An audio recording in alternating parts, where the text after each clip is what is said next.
नमस्कार। आज हम रिवाइज करेंगे इंपॉर्टेंट करंट अफेयर के क्वेश्चन। ये करंट अफेयर के question most important most expected question जो है वो करंट अफेयर के रहने वाले हैं। ये हमारा डे 1 डे 2 वाली जो सीरीज चली हुई है उसका ये पार्ट है और जितने भी क्वेश्चंस यहाँ पर डिस्कस किए जाएंगे हर एक क्वेश्चन बहुत ही इंपॉर्टेंट है और मोस्ट एक्सपेक्टेड क्वेश्चन जो है वो यहाँ पर डिस्कस किए जाते हैं। आने वाले एग्जाम्स को ध्यान में रखते हुए ही यहाँ पर हर एक क्वेश्चन को हम डिस्कस जो है वो करते हैं। अभी हम क्वेश्चन नंबर 1 से डिस्कशन को स्टार्ट करेंगे। बोलते हैं यहाँ पर recently who has been honored with the honorary Knight Commander of the Order of British Empire by the UK government in March 2026। तो मार्च 2026 की बात है। यूनाइटेड किंगडम सरकार के द्वारा order of the British empire के मानक नाइट कमांडर से सम्मानित किया गया है। ये किसको जो है वो किया गया, तो ये सम्मानित किया गया है एन चंद्रशेखरन को। ऑप्शन सी इसका जो है वो सही आंसर है। एन चंद्रशेखरन को जो है वो ये जो है वो सम्मान दिया गया है और किसके द्वारा दिया गया है, यूके के द्वारा दिया गया है। Honorary knight commander of the order of British empire, आपने ये ध्यान रखना है। साथ में ही यहाँ पर जो इंपॉर्टेंट अवार्ड अभी तक दिए गए हैं उनके बारे में थोड़ा सा जानते हैं। जैसे कि प्रधानमंत्री नरेंद्र मोदी जो है वो इजराइल गए थे 2026 में ही। जब वो इजराइल गए थे तो उनको जो है वो स्पीकर ऑफ द नीस्ट मेडल जो था वो दिया गया था। तो ये ध्यान रखना है कि स्पीकर ऑफ द नीस्ट मेडल जो है वो किसको दिया गया था, ये जो है वो दिया गया था प्रधानमंत्री नरेंद्र मोदी को। अभी 2026 में ही जो है वो दिया गया है। एक ये अवार्ड हो गया और इसके अलावा जो है वो दूसरा अवार्ड आप ध्यान रखेंगे स्टॉकहोम वाटर प्राइज 2026 का ध्यान रखना है। स्टॉकहोम वाटर प्राइज जो है वो किसको दिया गया है, ये कावे मधानी को दिया गया है और कावे मधानी ईरान से हैं और ये यंगेस्ट विनर बने हैं जिनको ये स्टॉकहोम वाटर प्राइज जो है वो दिया गया है। तो ये भी ध्यान रखें कि कावे मधानी कौन सी कंट्री से संबंध रखते हैं और साथ में ही ये भी ध्यान रखें कि कावे मधानी जो है वो इनको कौन सा अवार्ड जो है वो दिया गया है। नीता अंबानी को भी जो है वो एक अवार्ड जो है वो अभी दिया गया है 2025 में। 2025 में नीता अंबानी को जो है वो एक अवार्ड दिया गया है ह्यूमैनिटेरियन, जो मानवता के लिए उन्होंने काम किया है। वो अवार्ड है KISS, इस तरह से किस कर लिखते हैं उसको, KISS। ये अवार्ड जो है वो दिया गया है, किस ह्यूमैनिटेरियन अवार्ड जो है वो दिया गया है। तो ये भी ध्यान रखें कि ये अवार्ड किसको दिया गया है। वुमेन एम्पावरमेंट के लिए ही जो है वो एक अवार्ड मिला है ऋतुपर्णा सेनगुप्त को। ऋतु सेनगुप्ता जो है वो इनको जो है वो वुमेन एम्पावरमेंट अवार्ड 2026 जो है वो दिया गया है। ठीक है जी, ये भी आपने ध्यान रखना है कि ये किसको दिया गया है। एन चंद्रशेखरन का नाम तो आपने जान ही लिया। 3-4 नाम मैंने आपको बताया, ये सारे इंपॉर्टेंट हैं, इनको नोट करना। अगला क्वेश्चन देखिए क्या बोलते हैं। बोलते हैं world tuberculosis day every year observed on. तो वर्ल्ड ट्यूबरक्लोसिस डे यानी टीबी डे कब मनाया जाता है इसकी बात की जा रही है। ये जो है वो 24 मार्च को मनाया जाता है। ऑप्शन सी इसका सही आंसर होगा।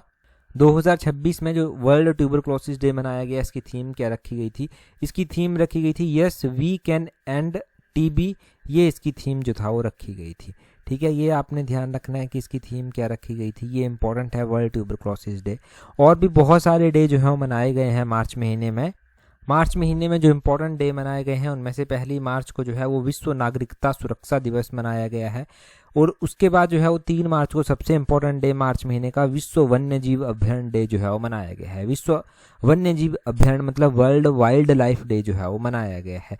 4 मार्च को राष्ट्रीय सुरक्षा दिवस जो है वो मनाया गया है। 7 मार्च को भी एक इम्पोर्टेंट दिवस मनाया गया है जिसको जन औषधि दिवस जो है वो बोलते हैं, ये भी इम्पोर्टेंट है। 8 मार्च को भी जो है वो इम्पोर्टेंट डे मनाया जाता है, वो अंतर्राष्ट्रीय महिला दिवस जो है वो है। अंतर्राष्ट्रीय महिला दिवस हर साल 8 मार्च को मनाया जाता है और हर बार इसके ऊपर क्वेश्चन जो है वो बनते ही बनते हैं। और वैसे ही इंटरनेशनल हैप्पीनेस डे मनाया जाता है, ये 20 मार्च को जो है वो मनाया जाता है। और इंटरनेशनल फॉरेस्ट डे जो है वो मनाया जाता है, ये जो है वो 21 मार्च को जो है वो मनाया जाता है। 22 मार्च को जो है वो विश्व जल दिवस मनाया गया। विश्व जल दिवस यानी कि वर्ल्ड वाटर डे जो है वो मनाया गया। वर्ल्ड वाटर डे की जो थीम रखी गई थी इस बार वो भी इंपॉर्टेंट है, वो है वाटर एंड जेंडर, ये इसकी थीम जो है वो रखी गई थी। 24 मार्च को मैंने आपको बताया कि ये वर्ल्ड ट्यूबरक्लोसिस डे मनाया गया था, इसकी थीम रखी गई थी yes we can end TB, ये आपने ध्यान रखना है। तो ये इंपॉर्टेंट डे हो गए मार्च महीने के भी, मार्च महीने के इंपॉर्टेंट डे हो गए। अगला क्वेश्चन देखेंगे क्या पूछा गया है। यहाँ पर पूछा गया है which of the following state becomes second state to pass the uniform civil code. तो uniform civil code directive principle of state policy में जो है वो आता है, डीपीएसपी में जो है वो आता है। और ये जो यूनिफॉर्म सिविल कोड है सबसे पहले उत्तराखंड के द्वारा पास किया गया था। अभी जो सेकंड स्टेट बना है इसको पास करने वाला वो गुजरात स्टेट जो है वो बना है। ऑप्शन सी इसका सही आंसर हो जाएगा। ये यूनिफॉर्म सिविल कोड है क्या और कौन से आर्टिकल में आता है? तो इंडियन कॉन्स्टिट्यूशन के आर्टिकल नंबर 44 में ये यूनिफॉर्म सिविल कोड जो है वो आता है। यूनिफॉर्म सिविल कोड का मतलब ये है कि एक लीगल फ्रेमवर्क दिया जाएगा पूरे जितने भी रिलीजन है उन सबको। मतलब पहले क्या होता था, पहले इस तरह से था कि जितने भी रिलीजन है, अलग अलग रिलीजन है। अब जैसे हिंदू जो रिलीजन है ना, हिंदू धर्म जो है, हिंदू मैरिज एक्ट उनका अपना होता है। मुस्लिम जैसे हैं तो मुस्लिम पर्सनल लॉ अपना होता था। तो इनको एक सिंगल यूनिफॉर्म लॉ जो है वो दिया जाएगा, सबके लिए एक लॉ रहेगा। और यहाँ से जो है वो जो रिलीजन, जेंडर और सेक्सुअल बेस्ड जो है वो जो डिस्क्रिमिनेशन एक तरह से होती थी वो नहीं होगी, सबको जो है वो एक मंच पर जो है वो लाया जाएगा। दूसरी बात यहाँ पर ये है कि यूनिफॉर्म सिविल कोड की बात तो हमने कर ली, आर्टिकल नंबर 140, आर्टिकल नंबर 44 की बात भी जो है वो कर ली। हम बात करते हैं कि इंडियन कॉन्स्टिट्यूशन में directive principle of state policy कौन कौन से आर्टिकल्स हैं और क्या क्या इसके बारे में जानना जरूरी है। वैसे तो बहुत सारे आर्टिकल्स हैं याद रखने के लिए, परंतु directive principle of state policy के बारे में सबसे पहले ध्यान रखिए कि इंडियन कॉन्स्टिट्यूशन का पार्ट नंबर 4 जो है वो डीपीएसपी के साथ डील करता है और आर्टिकल नंबर 36 से लेकर आर्टिकल नंबर 51 तक जो है वो डीपीएसपी में जो है वो आते हैं। दूसरा आप क्या ध्यान रखेंगे, दूसरा आप यहाँ पर ये ध्यान रखेंगे कि जो इम्पोर्टेंट डीपीएसपी है उसमें जो है वो promote equal justice and provide free legal aid to the poor. कोई गरीब है तो उसके लिए ये प्रोविज़न रखा गया है कि उसको फ्री लीगल एड जो है वो दी जाएगी, मुफ्त में कानूनी सहायता दी जाएगी। ये प्रोविज़न आर्टिकल नंबर 39A में जो है वो रखा गया है। वैसे ही जो है वो ये भी एक प्रोविज़न जो है वो रखा गया है इन जो हमारे हैं, जिसमें ऑर्गेनाइज विलेज पंचायत, जो विलेज की पंचायतें हैं वो ऑर्गेनाइज की जाएंगी। ये आर्टिकल नंबर 40 में आता है और गांधीयन प्रिंसिपल्स में जो है ये आता है। वैसे ही जो है वो जैसे कऊ को स्लाउटर कर दिया जाता है, काव्स वगैरह होते हैं उनको स्लाउटर कर दिया जाता है, उनको काट दिया जाता है, तो उनकी बलि के ऊपर भी जो है वो मनाही की गई है। Prohibit the slaughter of cows and calves, ये आर्टिकल नंबर 48 में जो है वो बात की गई है। To prohibit the consumption of intoxicating drinks, तो जहरीली, जो कई बार आपने सुना है कि जहरीली शराब पीकर कोई मर गया, बहुत सारे लोग गाँव में मर जाते हैं। जो इंटॉक्सिकेटिंग ड्रिंक्स हैं, ड्रग्स हैं, उनकी कंजम्पशन के ऊपर भी जो है वो मनाही है। और ये जो है वो आर्टिकल नंबर 47 में जो है वो प्रोविज़न जो है वो आता है। ये आर्टिकल 47 का प्रोविज़न है। साथ में ही जो है वो ये जो यूनिफॉर्म सिविल कोड है ये आर्टिकल नंबर 44 में आता है। और जैसे कि हम विलेज लेवल पर बात करते हैं तो एग्रीकल्चर और animal husbandry on scientific line, ये साइंटिफिक लाइन पर होनी चाहिए। ये आर्टिकल नंबर 48 में भी प्रोविज़न इसका आता है। जो हमारे मॉन्यूमेंट्स हैं, हमारे कुछ प्लेसेस हैं जहाँ पर हमारे मॉन्यूमेंट्स हैं जिसमें हिस्टोरिकल चीज़ें आती हैं, हिस्टोरिकल इंटरेस्ट की चीज़ें आती हैं जो हमारे टूरिज्म को भी बढ़ावा देती हैं, तो उन चीज़ों को प्रोटेक्ट करना आर्टिकल नंबर 49 में जो है वो रखा गया है। जुडिशरी को एग्जीक्यूटिव से सेपरेट किया जाएगा, ये बात आर्टिकल नंबर 50 में जो है वो कही गई है। तो इतने हमारे पास जो है, और भी बहुत सारे डीपीएसपी जो हैं वो हमारे पास आते हैं, directive principle of state policy आते हैं। मैंने तो रिवाइज करवाए, मोटे तौर पर पढ़े तो आपने होंगे ही, बस रिवीजन हम टाइम टू टाइम इसका करते रहते हैं। आगे बोलते हैं what is India's rank in the world happiness report 2026। तो ये भी काफ़ी इंपॉर्टेंट है कि वर्ल्ड हैप्पीनेस रिपोर्ट आई, वर्ल्ड हैप्पीनेस रिपोर्ट जो आई, अब इसमें इंडिया का कौन सा रैंक है। वर्ल्ड हैप्पीनेस रिपोर्ट में आपने ध्यान रखना है कि इंडिया जो है वो 116वें नंबर पर जो है वो आता है। ऑप्शन बी इसका जो है वो सही आंसर हो जाएगा कि वर्ल्ड हैप्पीनेस रिपोर्ट में इंडिया 16वें नंबर पर आता है। परंतु हम यहाँ पर बात कुछ और भी करेंगे। पहले तो हमने जब मैंने आपको बताया ना कि मार्च महीने के इंपॉर्टेंट डे थे, तो हमने इसमें एक अंतर्राष्ट्रीय प्रसन्नता दिवस भी जो है वो पढ़ा था। ये अंतर्राष्ट्रीय प्रसन्नता दिवस कब मनाया जाता है जरा आप कमेंट कर बताइए, क्योंकि मैं पहले बता चुका हूँ। अगर आप ध्यान से सुन रहे हैं तो यू शुड आंसर, यहाँ से रिवीजन भी साथ में हो जाएगा। अब यहाँ पर देखिए वर्ल्ड हैप्पीनेस रिपोर्ट की बात करते हैं कि क्या क्या फाइंडिंग इसमें आई, 2026 की जो रिपोर्ट आई क्या क्या। यहाँ पर स्टार भी लगा लेना क्योंकि ये इंपॉर्टेंट क्वेश्चन है। वर्ल्ड हैप्पीनेस रिपोर्ट में हमें ये पता चलता है कि पहले नंबर पर जो कंट्री है वो इस बार भी जो है वो फिनलैंड ही जो है वो रही है। फिनलैंड जो है वो लगातार 9th कॉन्जिक्यूटिव ईयर्स, इनके लगातार 9 वर्ष हो गए हैं फिनलैंड को, ये मोस्ट हैप्पीएस्ट कंट्री जो है वो आती है। दूसरे नंबर पर आइसलैंड कंट्री जो है वो आती है, और तीसरे नंबर पर जो है वो डेनमार्क कंट्री जो है वो आती है। ये हैं टॉप की 3 कंट्रीज जो कि जो है वो इस हैप्पीनेस इंडेक्स में जो है वो सबसे ऊपर आती हैं। अगर हम अनहैप्पीएस्ट कंट्रीज की बात करते हैं तो अफगानिस्तान जो है वो सबसे अनहैप्पीएस्ट कंट्रीज में जो है वो आता है। ये 147 नंबर पर जो है वो आता है अफगानिस्तान। अफगानिस्तान के बाद 146 नंबर पर जो है वो कौन सी कंट्री आती है, सीरा लियोने कंट्री जो है वो आती है। 145 नंबर पर जो है वो कौन सी कंट्री आती है, ये मलावी कंट्री जो है वो आती है। तो ये लोएस्ट वाली कंट्रीज हैं जो लास्ट में रही हैं, और जो टॉप वाली कंट्री है वो कौन सी है, वो आइसलैंड जो है, सॉरी फिनलैंड जो है वो पहले नंबर पर आता है, दूसरे नंबर पर आइसलैंड आता है, और डेनमार्क तीसरे नंबर पर आता है। फिनलैंड का ये भी ध्यान रखना है कि ये लगातार 9th कॉन्जिक्यूटिव ईयर, लगातार 9वें वर्ष जो है ये टॉप पर जो है वो रहा है। और अगर हम भारत की बात करते हैं तो भारत का तो आपको पता है कि इंडिया 116वें नंबर पर जो है वो रहा है। इससे पहले जब 2025 में ये रैंकिंग निकाली गई थी तो इंडिया जो है वो 118वें नंबर पर जो था। इंडिया की जो नेबर में कंट्रीज लगती हैं, जैसे पाकिस्तान लगता है, बांग्लादेश लगता है, नेपाल लगता है, श्रीलंका लगता है, उनका क्या रैंक है, तो पाकिस्तान इस इंडेक्स में 104 नंबर पर जो है वो आता है। नेपाल 99 नंबर पर जो है वो आता है। बांग्लादेश 127वें नंबर पर जो है वो आता है। श्रीलंका भी जो है वो 134 नंबर पर जो है वो आता है। तो इंडिया के पड़ोसी जो कंट्रीज आती हैं उनकी रैंकिंग भी यहाँ पर नोट करें।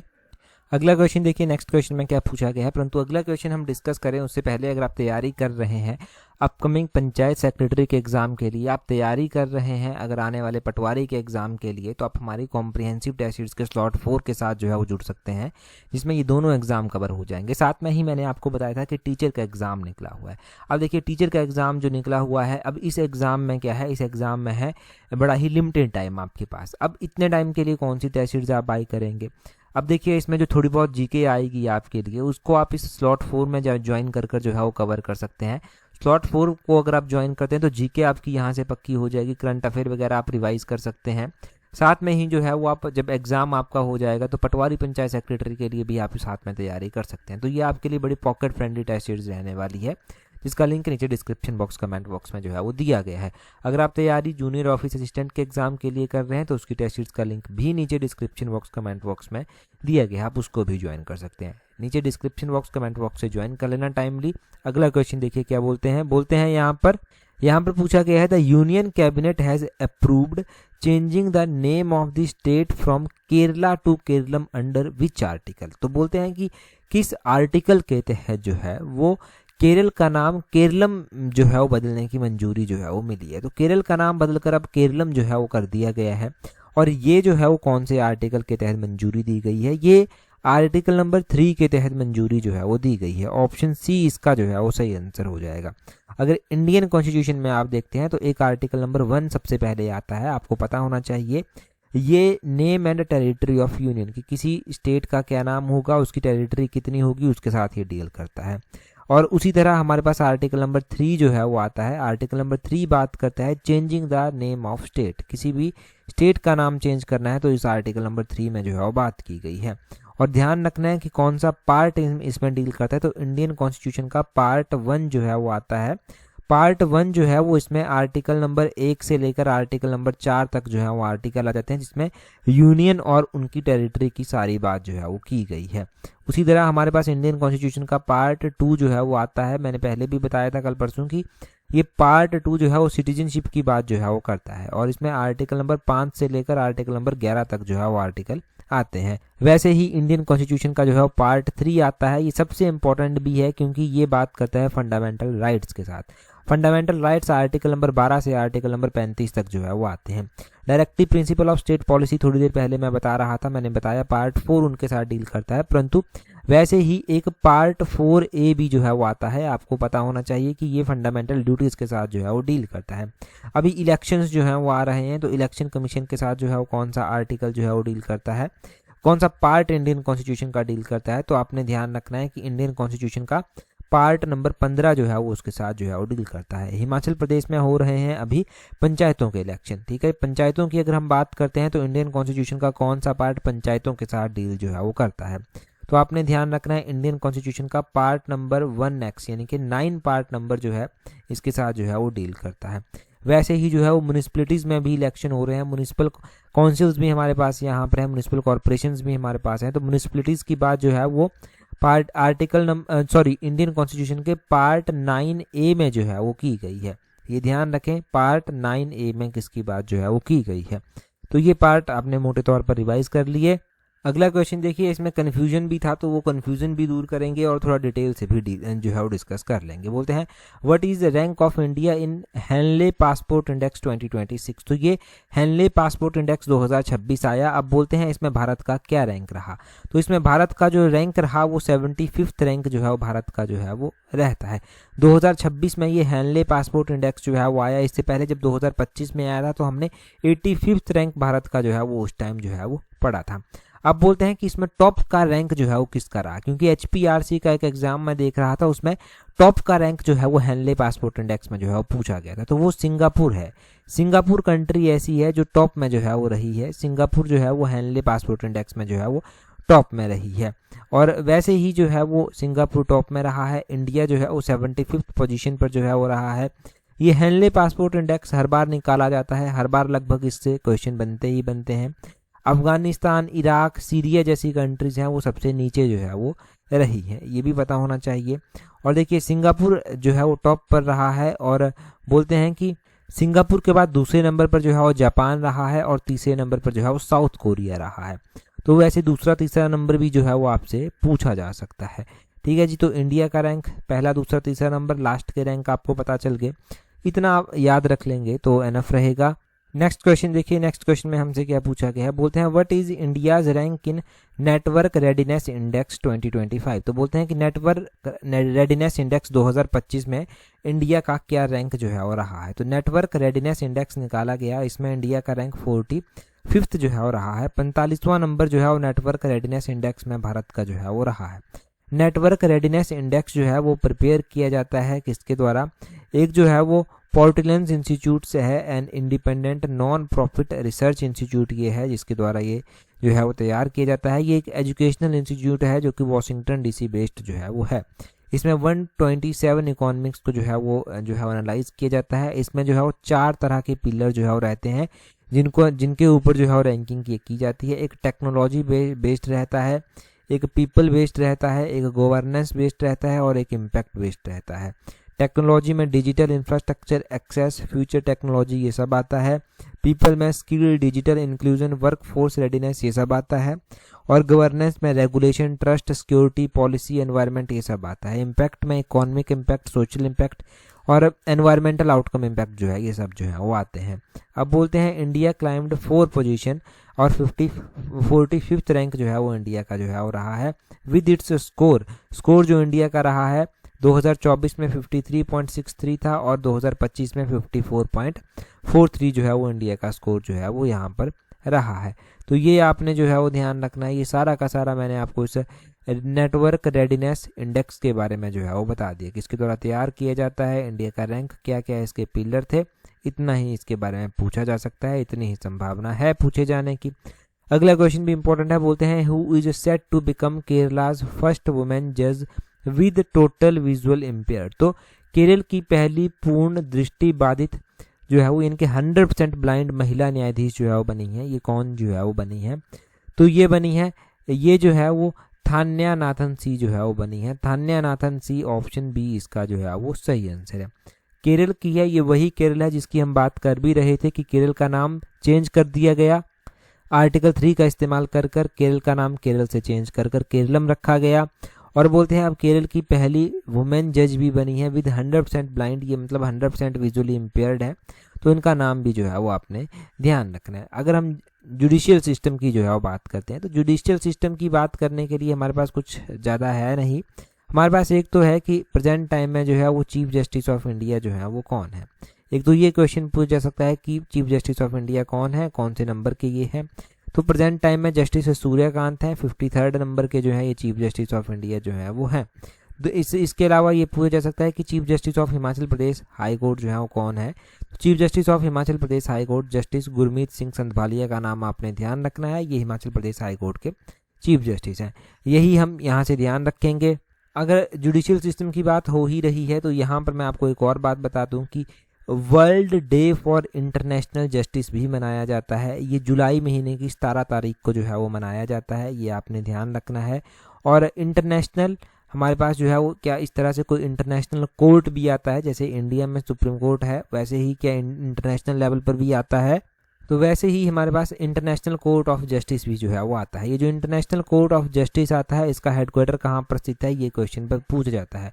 तो इंटरनेशनल कोर्ट ऑफ जस्टिस का हेडक्वार्टर जो है वो नीदरलैंड के हेग में जो है वो आता है। नेक्स्ट क्वेश्चन देखिए, बोलते हैं who was sworn in as 112वां यानी कि mayor of New York city on January 1, 2026। तो बोलते हैं 1 जनवरी 2026 को न्यूयॉर्क शहर के 112वें मेयर के रूप में किसने शपथ ली, तो वो जोहरान ममदानी ने जो है वो ली है।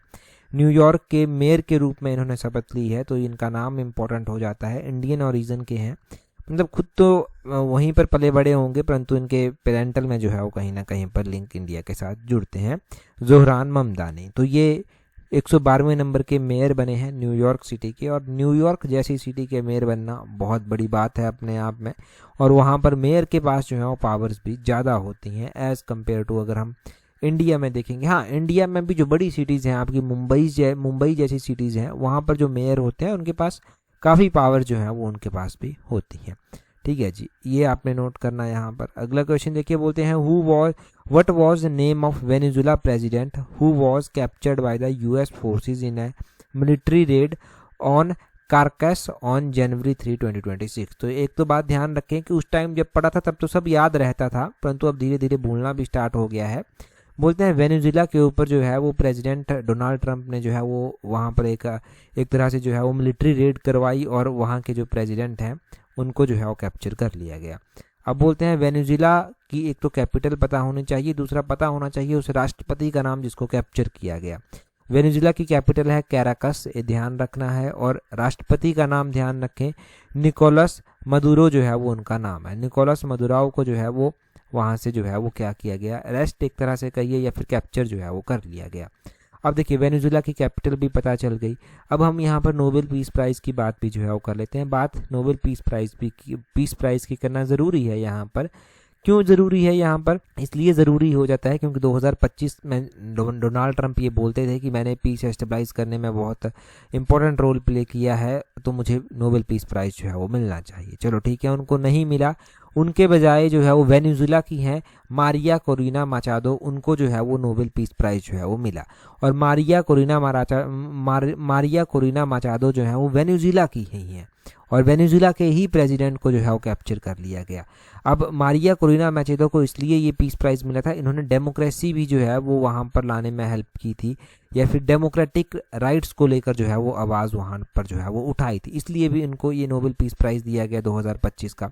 परंतु अब नोबेल पीस प्राइज़ तो इनको दे दिया गया, परंतु बाद में चलकर इन्होंने क्या किया, इन्होंने जो है वो इस नोबेल पीस प्राइज़ को जो है वो जब ये वेनेजुला के प्रेसिडेंट पकड़े गए तो उन्होंने डोनाल्ड ट्रंप को इसको डेडिकेट जो है वो कर दिया गया। मतलब बड़ा ही ये भी एक अलग तरह का ही सिनेरियो था कि पीस प्राइज़ के लिए वो खुद ही बोल रहे हैं कि चाहिए चाहिए चाहिए, जब नहीं मिला तो उस कंट्री के प्रेसिडेंट को, मतलब बहाना कुछ और था बेसिकली, परंतु डायरेक्टली इनडायरेक्टली यहाँ पर भी लिंक होता है।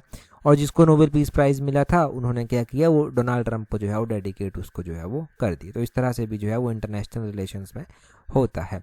तो यहाँ पर ये नाम याद रखने हैं। और अगला क्वेश्चन देखिए, बोलते हैं which country is the host of 18th BRICS summit in 2026। तो 18वें नंबर की ब्रिक्स समिट्स को जो है वो कौन होस्ट करेगा 2026 में? 2026 में ये जो ब्रिक्स समिट है इसको जो है वो होस्ट किया जाएगा अपने इंडिया के द्वारा ही, तो इंडिया ही इसको होस्ट करेगा, तो ऑप्शन डी इसका सही आंसर हो जाएगा। अब हम ब्रिक्स में मेंबर कंट्रीज़ की जो है वो बात कर लेते हैं कि ब्रिक्स में जो है वो मेंबर कंट्रीज़ जो है वो कौन कौन सी जो है वो आती हैं। ठीक है, ब्रिक्स में मेंबर कंट्रीज़ आपको ध्यान रखनी है कि कौन कौन सी आती हैं। पहले तो Brazil, Russia, India, China, south Africa जो है वो आ जाता था, परंतु अब Egypt, Ethiopia, Iran, Saudi Arabia, United Arab Emirates और इंडोनेशिया भी जो है वो इसमें ऐड जो है वो हो चुके हैं। तो टोटल लगभग 11 के करीब इसके मेंबर जो है वो अब बन चुके हैं जो ब्रिक्स है। पहले इसमें तो ब्रिक्स, इनके B stand for Brazil, R stand for Russia, I stand for India, C stand for China और S stand for South Korea. परंतु अभी और भी मेंबर्स जो हैं वो इसमें जुड़ चुके हैं, तो ब्रिक्स से आगे बात अब जा चुकी है। तो ठीक है, ब्रिक्स के आपको ये पता चल गया कि इंडोनेशिया ने भी ऑफिशियली ज्वाइन कर लिया है, बाकी की कंट्रीज़ भी आपको पता चल गई, लगभग 11 के करीब जो है टोटल कंट्रीज जो है वो अभी यहाँ पर हो चुकी हैं। अब देखिए अगला क्वेश्चन हम यहाँ पर डिस्कस करेंगे, परंतु एक बात ध्यान रखना कि अब इस सीरीज़ का ये डे 20 पार्ट था। जिन्होंने भी टेस्ट सीरीज़ हमारी ज्वाइन की हुई है उनको डे 20 पार्ट तक के PDF सारे मिल जाएंगे। टेस्ट सीरीज़ ग्रुप में ये सारे PDFs जो हैं वो अपलोड कर दिए जाएंगे। पहले हम डे 12 तक तो ऑलरेडी अपलोड कर ही चुके हैं, परंतु अब आगे के पार्ट्स भी वहाँ पर अपलोड जो है वो कर दिए जाएंगे। रिवीजन के लिए आपको वहाँ से भी हेल्प मिल जाएगी। आगे बोलते हैं, Who was sworn in as new chief minister of Manipur in Feb 2026। तो फरवरी 2026 में मणिपुर के नए मुख्यमंत्री के रूप में किसने शपथ ली है? 4 ऑप्शंस आपके पास दिए गए हैं, जल्दी से अपना आंसर कमेंट कर बताइए। हाँ, अगर टेलीग्राम पर आपने अभी भी हमें ज्वाइन नहीं किया है तो टेलीग्राम पर ज्वाइन करने के लिए अपने टेलीग्राम से @allexam31 सर्च करना। टेलीग्राम पर आपको वो PDFs मिल जाती हैं जो एग्जाम पॉइंट ऑफ व्यू से आपके लिए इंपॉर्टेंट है। इंपॉर्टेंट नोटिफिकेशंस मिल जाती हैं जो एग्जाम में आपकी हेल्प करती है, एग्जाम्स के बारे में बताती हैं, जो भी एग्जाम पॉइंट ऑफ व्यू से है इन शॉर्ट वो आपको वहाँ पर मिल जाता है। तो आज की इस वीडियो में इतना ही है। That's all for today. Thank you very much for watching and listening it very patiently.